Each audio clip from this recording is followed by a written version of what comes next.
Tere tulemast mõnusasse reedesesse päeva ning virtuaalassistent fookusesse laivi ehk siis täpsemalt virtuaalassistent fookuses, mida virtuaalne assistent teeb. Siin laivis käivad imearmsad virtuaalassistentide VIP-klubi liikmed ennast nähtavaks tegemas, näitamas, mida nad saavad klientide aitamiseks teha. Mul oli sel nädalal üks kõne ühe ettevõtjaga ja sealt kumas läbi, et mul on nii õudselt vaja abilist, kes loob mulle selgust, et ma ei saa enam ise ka aru, kus mul mingid asjad on. Ma tahan lihtsalt teha oma asja, et kõik see ümbritsev mudru saaks kellegi teise poolt hallatud. Ja virtuaalne assistent tegelikult on just nimelt väga hea partner selleks, kes aitab hallata ja süsteeme luua.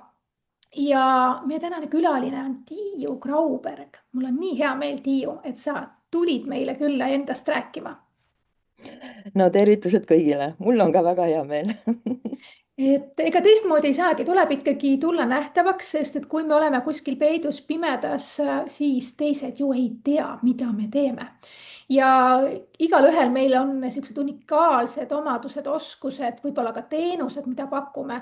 Ehk siis väga mõnus on täna kuulata, Tiiu, sinu lugu. Kuidas sa üldse virtuaalse assisteerimiseni jõudsid?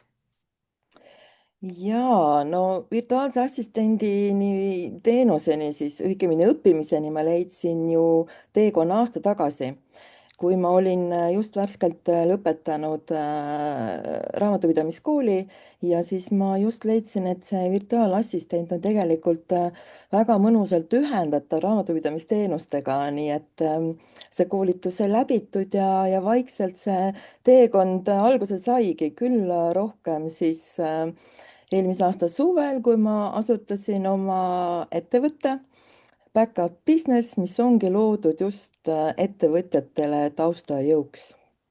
Mhm. Aga enne raamatupidamist, mis valdkonnas sa veel oled tegutsenud või sul ongi olnud raamatupidamine see põhivaldkond? Ei ole, raamatupidaja on mul täiesti uus amet ja enne seda ma olen väga pikalt toimetanud sisekujundajana ja väga pikalt olin ka sündmuskorraldajana. Mhm.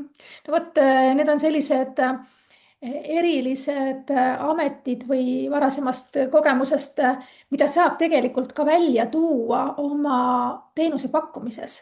Sest et hästi lihtne on ju tegelikult rääkida partneriga, kes jagab seda terminoloogiat. Ma ei pea hakkama puust ja punaseks selgeks tegema, nii et ära hoia saladuse all, et lisaks pidamisel on sul ka teine taust. Aga ma olen täitsa nõus, et raamatupidamine ja virtuaalne assisteerimine kuidagi, nendega saab väga hea kombo teha. Sest et paljudel ettevõtjatel on, noh, raamatupidajat läheb niikuinii vaja. Ja suur pluss on veel, et kui ta saab sinna kõrvale veel sellise teenuse, mis ka muud asjad ära haldab. Et mis sind virtuaalassistendi ameti juures üleüldse kõige rohkem köitis? No ikkagi ma arvan, see süsteemsus, et ettevõtjal on ju palju lihtsam toimetada, kui tal on oma kindel süsteem, omad rutiinid, et meil elu on igapäevaselt nii kiire, et väga lihtne on tekitada endale segamini desktop või failid kuskile, kus iganes, jättagi meilidesse ja et mulle endale väga meeldib süsteemsus ja ma ka aitan ettevõtjatel luua süsteemi ja pigem olen suunatud siiski nagu mikroettevõtjatele ja ka alustavatele ettevõtjatele, sest et mulle tundub, et see süsteem on nagu noh, kas just kõige alus, aga siiski väga-väga oluline asi ettevõtluses. Ja selles mõttes, et ma olen täitsa nõus, et kui sul on kõik asjad palla, siis siin ka raamatupidamisega natuke seost, et kui ikkagi aasta lõpus on või on vaja neid tšekid, asjad korda saada ja sul ei ole seda süsteemi, siis on täiesti võimalik, et sul tulevad maksukohustused peale. Aga praegu hetkel, kummale poole sul rohkem kaldu on, raamatupidamine või virtuaalassistent? Isegi ütleks, et ei ole kaldu, on täiesti mõlemad koos, nad täiesti toetavad teineteist, need teenused, et üks asi ei välista kindlasti teist. Mhm. Ja sa tõid ka välja, et see on ka alustajatele, ettevõtetele suunatud, et see on nagu hästi noh, mõnus koht, kus jälle abiks olla, sest ma tean, et paljud ei julge ettevõtet luua, sest see raamatupidamine tundub nii keeruline ja jäetaksegi sellepärast või lükatakse edasi seda ettevõtte loomist. ja see on nagu hea koht, kus sa saad aidata. ja üldsegi mitte ainult raamatupidamine, vaid just täpselt ka see, et kust ma siis tegelikult alustan. Mhm. Et kui ma nagu ise alustasin eelmisel aastal, siis ma samuti nagu mõtlesin, et okei, üks asi on see mõte mu peas, aga teine asi on ka see, kui ma selle reaalselt kirjutan ikkagi paberile, teen kas või pisikese äriplaani enda jaoks, et kuidas, kellele, miks ja siis sealt tegelikult hakkavadki väikeste sammude haaval ju teod välja tulema, et kas ma ikkagi olen õiges suunas ja ka no just. ja on hästi oluline see, et kui sul on olemas kõrval inimene, kellele sa julged esitada küsimusi, kartmata seda, et noh, kuidagi halvustavalt, et noh, et kuidas sa nii rumal oled või sa ei tea ja mis mõttes sa ei tea, ise tahad olla ettevõtja, aga sa ei teagi, onju. Ja ei, kindlasti mitte, et minu eesmärk on just olla see, ütleme, kasvõi arengupartner, et kui sul tekib küsimusi, siis lihtsalt küsi hästi julgelt, et valesid vastuseid ei ole ja me ei pea alati jalgratast leiutama, et tõesti, et see aeg on meil täna ju kõige suurem ressurss, et me lihtsalt peame seda oma aega hindama, et miks me peame tõesti jalgratast taas leiutama, kui tegelikult on asjad palju, palju lihtsamalt nagu teostavata ja tullaski sinna virtuaalassistendi teenuse juurde, on ka see ettevõtjatele kindlasti väga suur nagu, kuidas ma ütlen, kokkuhoiukoht või et delegeerige palju julgemalt tegelikult, et kui sul ikkagi töölaud on täis asju, siis delegeerimine on kõige tähtsam asi ettevõtjal üldse, et ta sellest aru saaks. ja siis ma mõtlen ka seda, et noh, ma ei pea kulutama aega millegi, noh, sa ütlesid just jalgratta leiutamist endale selgeks tegemiseks, kui mul on võimalik võtta see inimene, kes juba oskab ja mina saan tegeleda siis selle mingi oma tootearendusega, kliendisuhtlustega või mingi muu asjaga.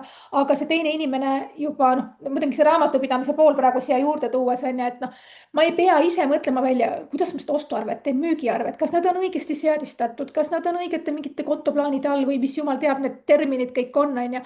vaid ma võtangi inimese, kes seda haldab, jagab ja mul nagu kaob ära see stress ja pinge. sa oled nüüd rääkinud raamatupidamisest, aga millised on need virtuaalassistendi teenused, mida sa klientidele oled pakkunud?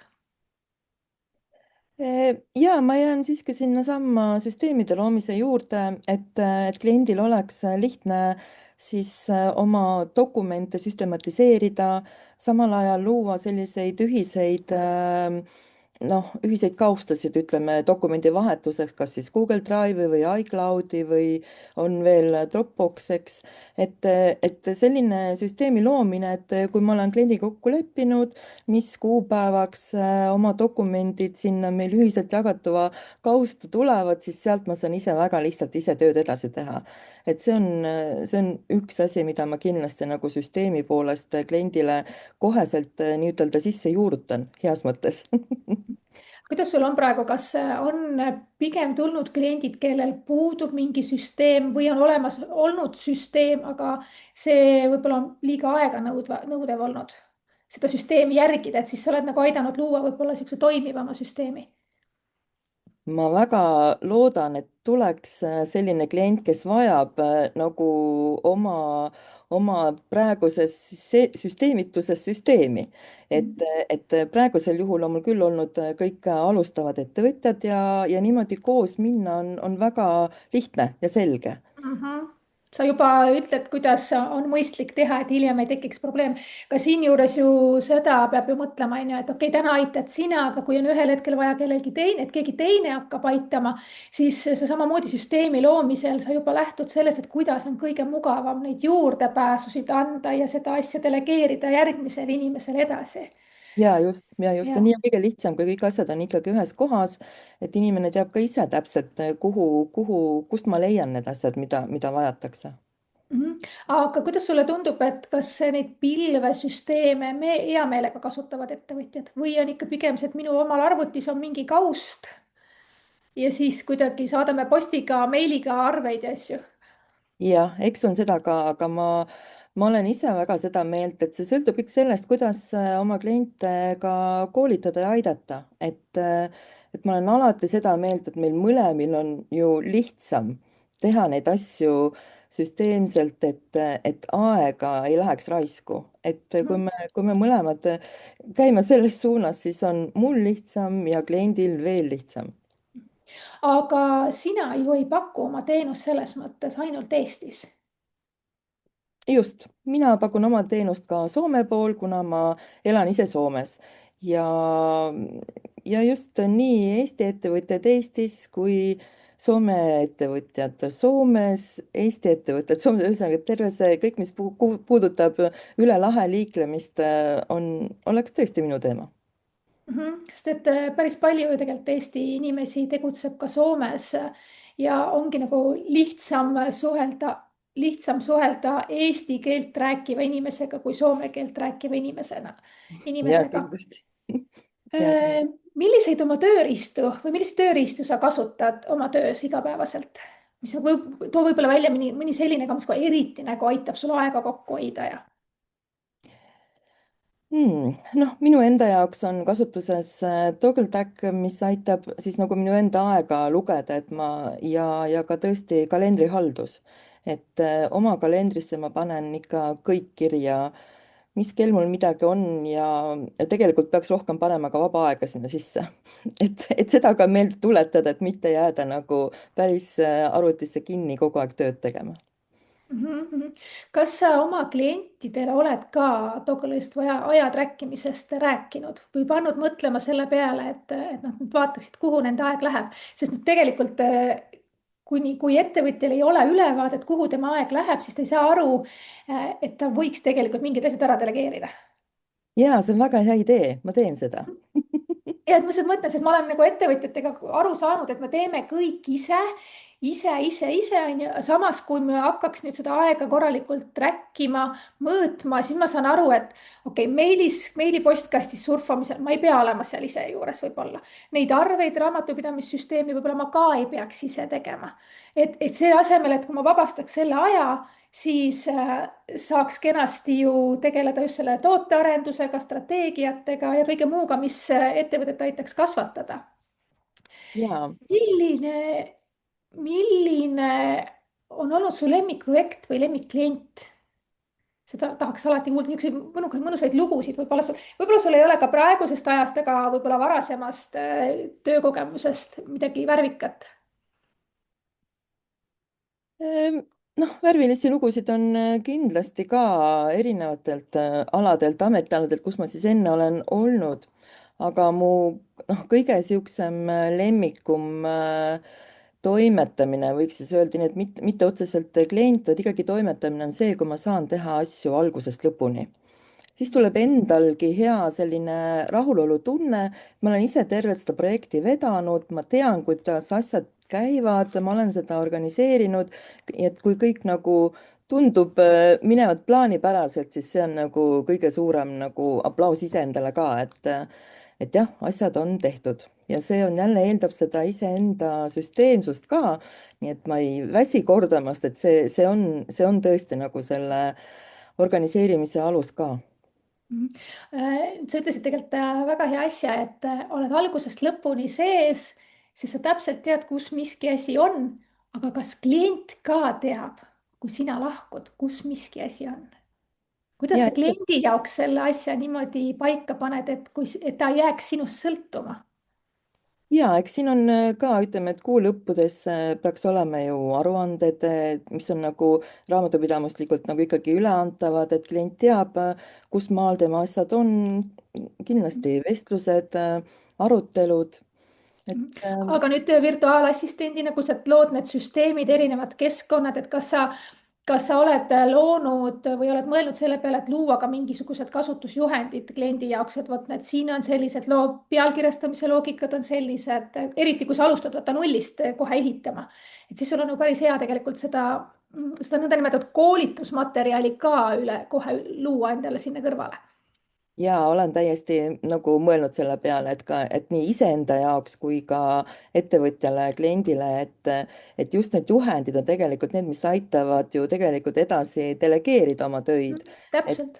et need on, see on väga-väga-väga tähtis asi, et mis võib-olla nagu korra tundub, et seda on, et see võtab lisaaega, et ma selle koostaksin, aga samal ajal, kui ma teen juba mitmendat korda sama tegevust, siis on mõistlik teha see ikkagi juhendiks, mingiks checklistiks, et jällegi lihtsustada oma tööd ja. Ja täna ju tegelikult meil on ju väga lihtne ekraanisalvestus, kui sul on arvutiga tegemine. Ja mina isegi mõtlen, et noh, chat GPT on selline hea asi, et ma räägin talle selle jutu sisse, mida ma teen, kuhu ma vajutan ja palun tal tegelikult selle teksti teha ju siis selliseks juhendiks ja ma saan sinna siis ekraanipilte vahele panna. Et seda ei tohi ära unustada ja et tegelikult me virtuaalassistentidena oleme väga õnnelikud, kui meie abi vajatakse, aga me ei tohi jätta klienti meist sõltuvaks. Miks ma nagu sellest praegu räägin, on see, et mul just endal oli üks klient, kes kirjutas, ma ei tea, mida ma ilma sinuta teeksin, et sa tead, muidu une peal, kus miski asi on ja tegelikult on see ju päris hirmutav, sest kui minuga midagi juhtub, siis temal on kaos. ta ei ja tea, just kus miski on. ja minu eesmärk on kindlasti see just täpselt juurutada just kliendile tema enda süsteemi, et ta ise ka teaks, kus kohas just. tema asjad on. See on nagu ütleme, selline elementaarne jah, Mhm. austus iseenda aja vastu ka. Ja noh, see on ka selle koha pealt tegelikult saab ka kliente ise suunata sellele, et kui sa teed mingeid asju, siis mõtle, et kui sinuga midagi juhtub, kas on keegi, kes pääseb kuskile ligi ja oskab edasi toimetada. Et see on ka selline hea koht, mida võib-olla klientidele öelda, et kui te teete mingeid asju, siis mõelge selle peale. Ja kui ja, ise teha ei taha mingit juhendit, siis delegeerib sulle, et sa teed selle juhendi ise valmis.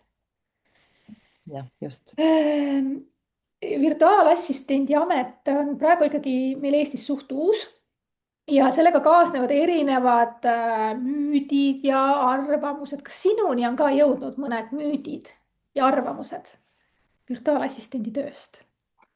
no müüt on kõige lihtsam see, et virtuaalassistent, et mis imeloom see on, me oleme seda lauset nii palju kuulnud, eks ju, et mis ta siis tegelikult teeb.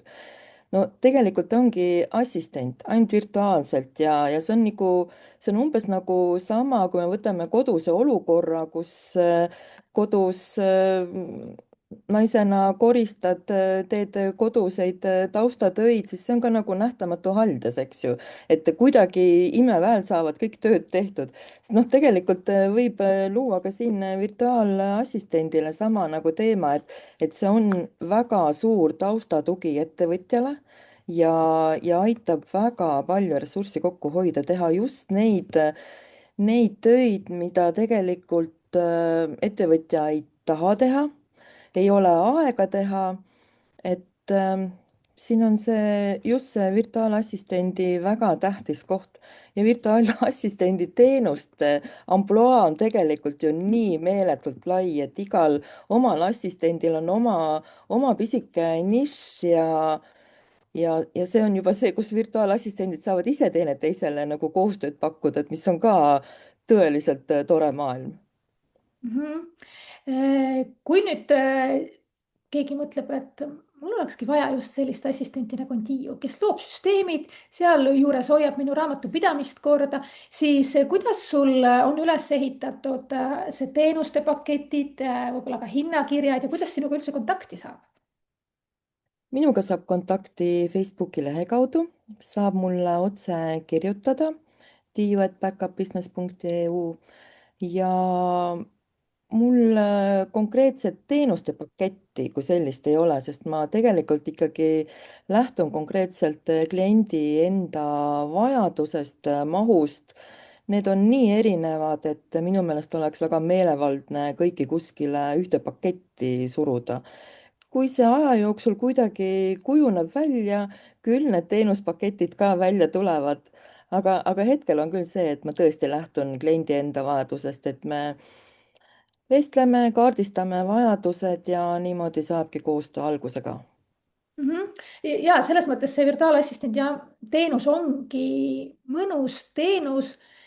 sest see on paindlik, sõltuvalt kliendist tegelikult, et paljud teevad tunnihindega, osadel on ka paketihinded, aga see tõesti kujunebki välja siis läbi rääkides juba kliendiga ja tema vajadusi hinnates. et see on nagu minu meelest eriti mõnus veel selle virtuaalassistendi kaasamise juures. mis sinu tuleviku väljavaated on? Mida sa tahaksid järgmisena nagu teha, kas võib-olla õppida mingit uut asja, teha rohkem koostöid, milliste klientidega? Keda sa üldse enda niisuguseks südamekliendiks pead või sul ei ole ka selles mõttes mingisugust kindlat nišši, sa ütlesid küll mikro- ja väikeettevõtjad, aga kas sul on veel kuidagi eriti südamelähedast valdkonda? no siiski ütleks alustavad ettevõtjad, kes tõesti vajavad seda tuge, tõesti võib-olla ka mõtete põrgatamise jaoks. see on tõesti südamelähedane, sest enda kogemuste, no pikaajaliste kogemuste põhjal tõesti ma usun, et ma suudan alustavaid ettevõtjaid aidata kas või just täpselt mõtete põrgatamisel. ja mul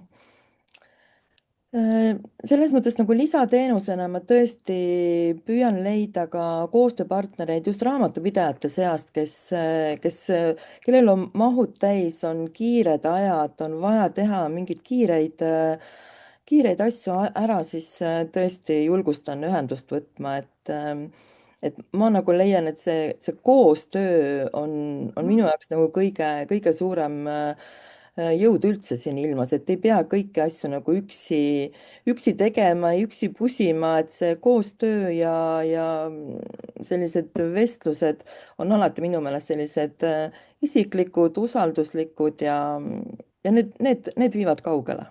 Ma usun Ja need sellesse. annavad teist vaatenurka, vaata ka onju, et võib-olla oled nii oma asja sees, siis on täitsa hea, kui tuleb täiesti võib-olla isegi valdkonna väline inimene. et just seepärast ongi virtuaalne assistent tegelikult ei ole ju selle kliendi valdkonna sees otseselt igapäevaselt, ehk siis ta oskabki seda teist vaatenurka tuua ja sellist võib-olla teisi mõtteid ehk seda värskust sinna ettevõttesse, et ei ole enam sellist tunnelvaadet, et Mhm. ainult selline asi.